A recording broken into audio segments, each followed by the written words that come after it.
L'impatto violentissimo poco dopo l'uscita autostradale di Ponte nelle Alpi, in provincia di Belluno. Lungo la statale Lemagna, attorno alle 8:30, ha perso la vita un motociclista romagnolo di 60 anni.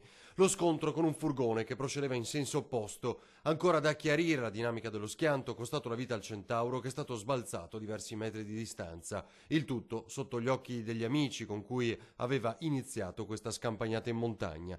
Il SUEM è intervenuto sul posto insieme agli uomini dei Vigili del Fuoco e hanno constatato l'immediato decesso del sessantenne. Leggermente ferito l'autista del furgone, portato in ospedale per un controllo.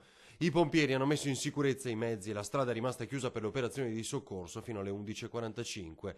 Poco dopo, un nuovo incidente lungo la strada all'altezza del bivio per la Val Visdende a San Pietro di Cadore. L'impatto tra due auto e un camion frigo alle 9:30 ha causato il ferimento di 3 persone trasportate in ospedale dall'elisoccorso. La strada è rimasta chiusa per circa un'ora per i rilievi da parte dei carabinieri.